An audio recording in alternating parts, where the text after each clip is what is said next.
Hi, everyone. Today we are going to talk about the origins of homeopathy. This information contained herein should not be used as a substitute for the advice of an appropriately qualified and licensed healthcare physician or other healthcare providers. The information provided here is for informational purposes only. The views, positions, and opinions expressed in this presentation are those of the presenter and of Homeopathic Catalyst, LLC. Samuel Hahnemann, MD and founder of homeopathy. He recorded his ideas in his book, The Organon, written in 1805, and refined it as an art.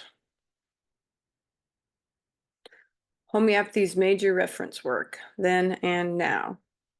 It's updated 6 times, originally written in German. Principles have been known for years. The law of similars has been used since ancient times. Hippocrates was a great proponent, and many other famous Greeks, Egyptians, Mayans, Chinese, and Native Americans all used the law of similars in their healing. Paracelsus, every disease state has a corresponding remedy in nature. Doctrine of signatures.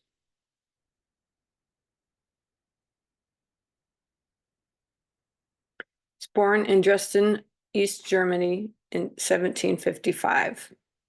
Had a poor background, struggled to pay for his education, yet had a good education. Spoke 8 different languages, studied chemistry and medicine. He was a personal physician to the governor of Transylvania.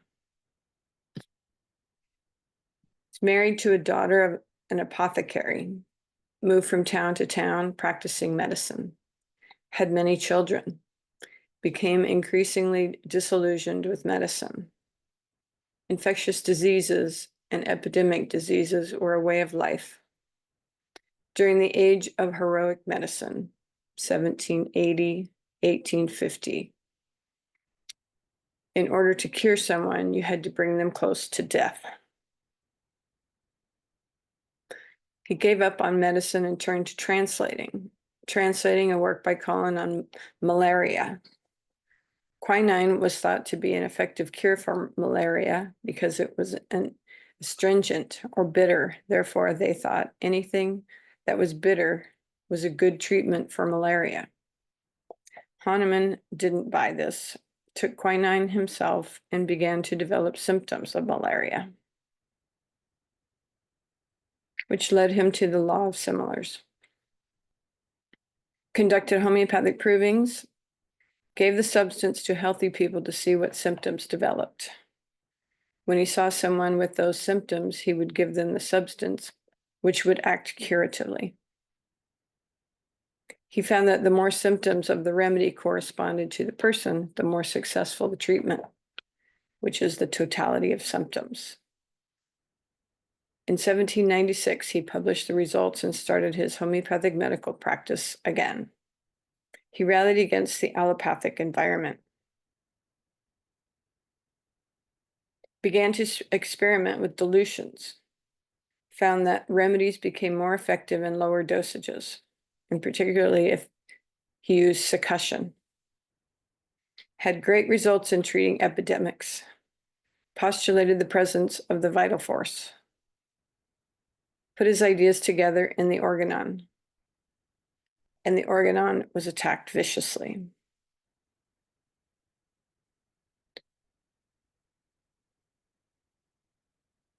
The Hahnemann Monument was dedicated in 1900 by President William McKinley. It's the only monument dedicated to a physician in Washington, D.C. Constantine Hering was a physician who was an early pioneer of homeopathy in the United States. Hering brought homeopathy to the United States, founded the Homeopathic Medical College in Pennsylvania in 1836. Later, it became the Hahnemann Medical College of Philadelphia. Developed Hering's laws, the laws of cure. James Tyler Kent was an allopathic doctor until his wife, who was seriously ill, was cured by homeopathy, which convinced him, and he converted to homeopathy. Spent much of his life creating a monumental work on the materia medica and the repertory. Devoted much of his work to making homeopathy accessible to lay practitioners and for first aid and acute care.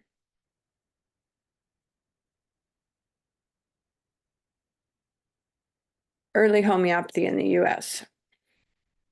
Mary Branson, Harriet Schneider French, Harriet Judd Starton, and Mercy Jackson were some of the first women to be admitted to the American Institute of Homeopathy in 1871. It grew rapidly in the U.S. By 1900, 1 in 5 doctors practiced homeopathy.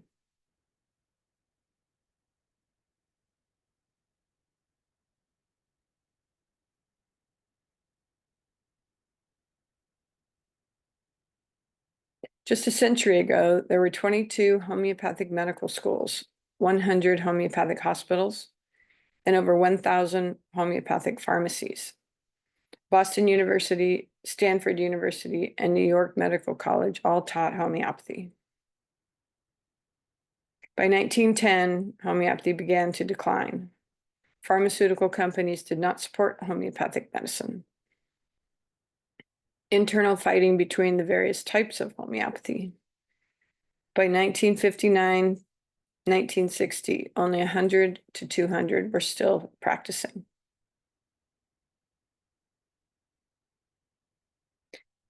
In 1910, the Flexnor report, which officially known as medical education in the United States and Canada. The report was an attempt to align medical education under a set of norms that emphasized laboratory research and the patenting of medicine. All homeopathic schools were closed within 10 years. The report was funded by John Rockefeller and Andrew Carnegie, among others. Rockefeller and Carnegie offered grants to the best medical schools in America, with a caveat: only an allopathic-based curriculum could be taught. Rockefeller and Carnegie systematically dismantled the courses of these schools by removing any mention of the natural healing power of herbs and plants and the importance of diet to health. In 1844, the American Institute of Homeopathy was organized, which became America's first national medical society and is still active today. A few years later, in 1846, a rival medical group formed, which vowed to slow the development of homeopathy, particularly in response to the growth of homeopaths in America. This organization called itself the American Medical Association. New growth in homeopathy. In the 1960s, a tremendous resurgence of homeopathy, sponsored by people like Bill Gray and George Voltukas. Computer era brought software, virtual training, and consultations. About 10,000 homeopathic physicians now, and about 35 schools. Homeopathy is recognized by the FDA. In the world today, it's always been popular in Great Britain. India has over 100,000 physicians, 100 medical schools, homeopathic hospitals, research centers, nursing homes. 90% of family practitioners in Scotland, 40% of the public in France. South Africa has 5,000 practitioners. So the new study is conducted by Taluna Harris, interactive, shows the popularity of homeopathy internationally, its positive perceptions, and its predicted use in the future. In the 16 countries studied, initial results published in July of 2024 show 57% of the 16,334 people polled said they would have used homeopathy sometime in the past, and 55% plan to use it in the future. They believe that homeopathic medicines are more natural and have significant less side effects. All right, that's it for today. Thank you and have a wonderful day.